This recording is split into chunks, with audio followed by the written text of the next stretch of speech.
Assalamualaikum warahmatullahi wabarakatuh. Sebelumnya perkenalkan saya Vidya Ayu Pratama dengan NIM B1B1222059, mahasiswa Prodi Ilmu Pemerintahan Fakultas Hukum Universitas Jambi.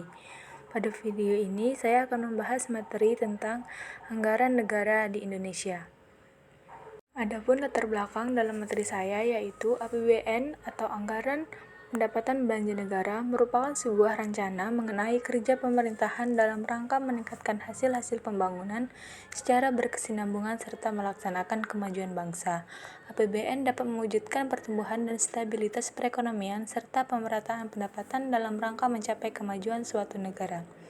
Anggaran pendapatan dan belanja negara sebagai pedoman penerimaan dan pengeluaran suatu negara dalam melaksanakan kegiatannya. Penerimaan suatu negara dapat bersumber dari penerimaan dalam negeri atau hibah. Salah satu sumber penerimaan negara yaitu penerimaan pajak.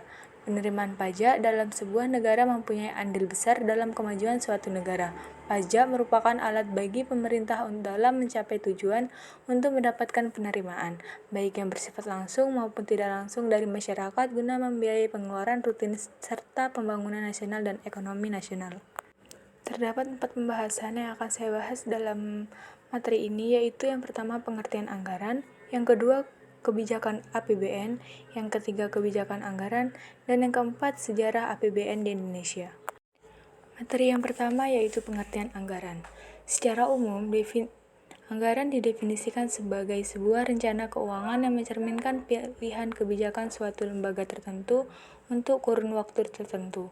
Dilansir dari buku Dinamika Politik Anggaran Pendidikan tahun 2023 oleh Aditya Mutakin, anggaran merupakan alat untuk mencapai tujuan dalam rangka memberikan pelayanan kepada masyarakat atau rakyat yang orientasinya tidak lain adalah ke arah peningkatan kesejahteraan rakyat. Anggaran merupakan pedoman tingkatan yang akan dilaksanakan perusahaan atau organisasi mengikuti rencana pendapatan, belanja, transfer, dan pembiayaan yang diukur dalam satuan uang yang disusun menurut klasifikasi tertentu secara sistematis untuk suatu periode. Beberapa pengertian anggaran menurut para ahli yaitu yang pertama menurut Garrison, Noren, dan Brewer. Anggaran adalah rencana terperinci tentang perolehan dan penggunaan sumber daya keuangan dan sumber daya lainnya selama suatu periode waktu tertentu. Yang kedua, menurut Rudianto, di mana dalam bukunya Penganggaran, Konsep dan Teknik Penyusunan Anggaran tahun 2009, anggaran adalah rencana kerja organisasi di masa mendatang yang diwujudkan dalam bentuk kuantitatif, formal, dan sistematis. Dari para ahli di atas dapat disimpulkan bahwa pengertian anggaran adalah sebuah perencanaan tertulis yang menggambarkan suatu kegiatan perusahaan tersebut agar kegiatan tersebut tidak melenceng dari apa yang telah ditetapkan oleh perusahaan itu sendiri. Secara garis besar, proses penyusunan anggaran terbagi menjadi dua, yakni yang pertama, proses dari atas ke bawah, di mana suatu proses penyusunan anggaran tanpa penentuan tujuan sebelumnya dan tidak berlandasan teori yang jelas. Proses penyusunan anggaran dari atas ke bawah ini secara garis besar berupa pemberian sejumlah uang dari pihak atasan kepada pihak karyawan agar menggunakan uang yang diberikan tersebut untuk menjalankan sebuah program. Terdapat 5 metode penyusunan anggaran dari atas ke bawah, yaitu yang pertama metode kemampuan, yang kedua metode pembagian semena-mena, yang ketiga metode presentasi penjualan, yang keempat melihat keadaan pesaing, dan yang kelima pengembalian investasi. Proses yang kedua yaitu dari atas ke bawah.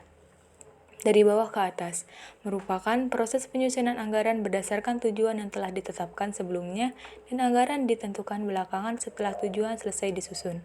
Proses penyusunan anggaran dari bawah ke atas merupakan komunikasi strategis antara tujuan dengan anggaran. Terdapat 3 metode dasar proses penyusunan anggaran dari bawah ke atas, yakni yang pertama metode tujuan dan tugas, yang kedua metode pengembalian berkala, dan yang ketiga metode perhitungan kuantitatif. Jenis-jenis anggaran. Anggaran memiliki berbagai ragam jenis, yaitu yang pertama anggaran produksi, yang kedua anggaran penjualan, yang ketiga anggaran pengeluaran modal, yang keempat anggaran kas, yang kelima anggaran neraca, yang keenam anggaran laba rugi, dan yang ketujuh anggaran biaya tenaga kerja. Adapun fungsi anggaran. yaitu yang pertama fungsi perencanaan. Fungsi perencanaan adalah fungsi utama dari anggaran, yaitu karena anggaran berposisi sebagai gambaran dana yang jelas dan menjadi pedoman unit moneter dalam melakukan berbagai aktivitas perusahaan atau organisasi tersebut. Dengan adanya anggaran, menjadikan perencanaan seputar dana lebih jelas dan terarah sesuai tujuan yang ditentukan. Fungsi yang kedua yaitu fungsi pelaksanaan. Fungsi dari anggaran dana adalah pelaksanaan. Setelah merencanakan secara sistematis keperluan dalam satu periode, berikutnya adalah operasional yang dijalankan. Bagaimana suatu proyek terlaksana dengan baik serta tujuan yang telah ditetapkan. Dengan kata lain, anggaran berperan penting dalam mengatur setiap kegiatan. Tujuan anggaran. Terdapat 3 tujuan dalam anggaran, yaitu yang pertama sebagai target atau goals perusahaan yang spesifik dan formal, yang kedua sarana komunikasi manajemen terhadap pihak lain sehingga anggaran dimengerti, dan yang ketiga koordinasi acara atau strategi tertentu yang akan digunakan. Adapun manfaat dari anggaran, yaitu yang pertama menjadi tujuan bersama karena merupakan suatu kesepakatan dari berbagai pihak terkait. Yang kedua, gambaran prioritas penempatan sumber daya yang dimiliki. Yang ketiga, alat komunikasi internal yang menghubungkan banyak divisi ke manajemen inti. Yang keempat, informasi keperluan aktivitas real daripada standar sebelumnya. Yang kelima, alat kendali koreksi, mempertimbangkan bagian kuat dan lemah dalam perusahaan. Yang keenam, motivasi kerja yang konsisten dan efisien. Materi yang kedua yaitu kebijakan APBN. Pemerintahan menyiapkan strategi besar untuk merespons tantangan ekonomi global, antara lain melalui instrumen anggaran pendapatan dan belanja negara atau APBN 2023.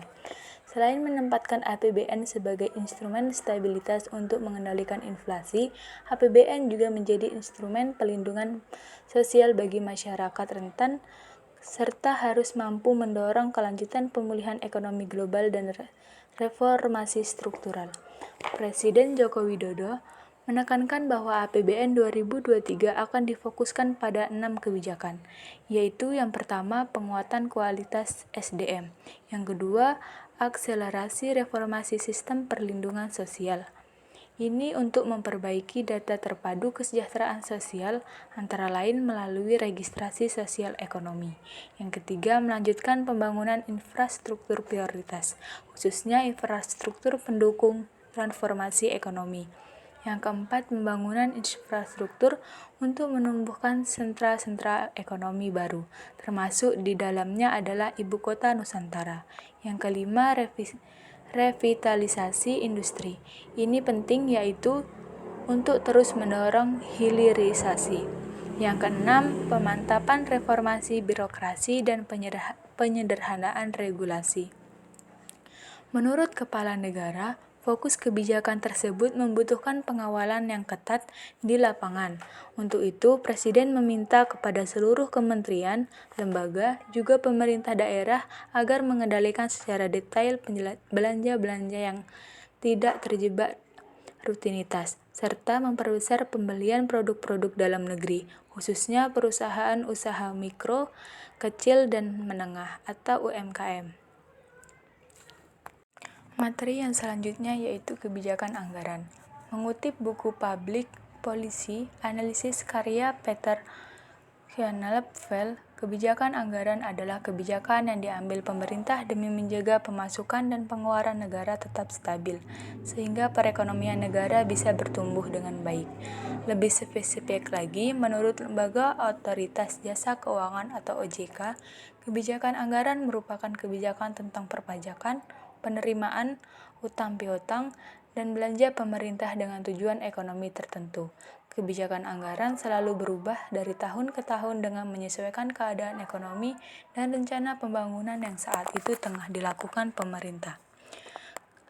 Sebagai contoh, untuk memulihkan ekonomi saat pandemi COVID-19, pemerintah membuat program pemulihan ekonomi nasional 2021 dengan menaikkan anggaran menjadi lebih dari 700 triliun. padahal perkiraan sebelumnya hanya mencapai 690 triliun. Anggaran tak terduga ini tentu mengambil porsi anggaran pemerintah yang tadinya dialokasikan untuk program lain. Namun karena tiba-tiba terjadi pandemi COVID-19 dengan jangka waktu yang cukup lama, maka pemerintah harus menerapkan kebijakan fiskal ini agar bisa memulihkan ekonomi. Peningkatan anggaran ini membuat kebutuhan atas dana semakin tinggi. Di sisi lain, pemerintah juga mengalami penyusutan pendapatan. Oleh sebab itu, untuk membiayai defisit anggaran ini, pemerintah akan semakin rajin menarik utang. Adapun jenis-jenis kebijakan anggaran, yaitu yang pertama kebijakan anggaran berimbang. Kebijakan anggaran berimbang adalah kebijakan anggaran yang jumlah penerimaan atau dari sektor migas, non-migas, dan pajak dengan pengeluaran pemerintahan sama besarnya. Indonesia selama pembangunan jangka panjang tahap 1 PJPI tahun 1969, tahun 1970 sampai 1994 dan tahun 1995 menetapkan anggaran berimbang dinamis. Yang kedua, kebijakan anggaran tidak berimbang. Anggaran tidak berimbang dibedakan atas anggaran defisit dan anggaran surplus. Pada tahun tertentu, pemerintah pada umumnya mengalami surplus atau defisit dalam anggarannya. Berikut penjelasannya. Yang pertama, anggaran defisit. Defisit anggaran terjadi jika pengeluaran melebihi penerimaan dari pajak dan migas. Kebijakan anggaran defisit ditempuh jika pemerintah ingin meningkatkan pertumbuhan ekonomi. Yang kedua, anggaran surplus. Kebalikan dari anggaran defisit adalah anggaran surplus, di mana surplus anggaran terjadi jika seluruh penerimaan pajak dan penerimaan-penerimaan lainnya melebihi pengeluaran pemerintah. Kebijakan anggaran surplus dilakukan jika perekonomian sedang berada dalam tahap ekspansi dan terus-menerus sehingga inflasi menaik. Yang keempat yaitu sejarah perekonomian Indonesia. Indonesia memiliki sejarah perekonomian yang panjang dan kompleks. Sebelum masa kolonial, perekonomian Indonesia didomisili oleh pertanian dan perdagangan. Pada masa penjajahan Belanda, menerapkan sistem kultur stelsel atau tanam paksa yang menimbulkan penderitaan besar bagi bangsa Indonesia. Setelah merdeka, Indonesia menghadapi tantangan ekonomi seperti inflasi yang tinggi dan kurangnya mata uang nasional. Pemerintah menerapkan berbagai kebijakan untuk menstabilkan perekonomian, termasuk penganggaran berbagai kinerja dan kebijakan PEN. Baru-baru ini untuk pulih dari pandemi COVID-19. Terlepas dari tantangan-tantangan ini, Indonesia telah mencapai kemajuan dalam pembangunan ekonomi dan kini menjadi negara dengan perekonomian terbesar di Asia Tenggara. Dari materi yang saya jelaskan tadi, dapat ditarik kesimpulan bahwasanya pelaksanaan anggaran belanja negara selalu menimbulkan masalah yuridis, terutama dalam hal disharmoni peraturan perundang-undangan karena dalam penyusunan peraturan perundang-undangan tidak mempertimbangkan efektivitas dan efisiensi implementasi rumusan pada tataran praktek. Penyusunan peraturan perundang-undangan dalam pelaksanaan anggaran belanja negara setingkat undang-undang cenderung hasil kompromi pemikiran para elit politik, sehingga landasan filosofi, ekonomis, dan sosiologis tidak menjadi pertimbangan utama dalam proses pembentukannya. Implementasi dari kondisi tersebut, penyusunan peraturan di bawah undang-undang seperti Peraturan Menteri Keuangan dan Peraturan Direktur Jenderal Pembendaharaan menjadi rumit karena harus mendasarkan pada rumusan yang tidak didasari landasan hukum yang baik bagi sebuah undang-undang. Akibatnya, peraturan di bawah undang-undang disusun tidak konsisten dengan rumusan undang-undang, sehingga terjadi disharmoni antara satu peraturan undang-undang dengan peraturan perundang-undangan yang lain.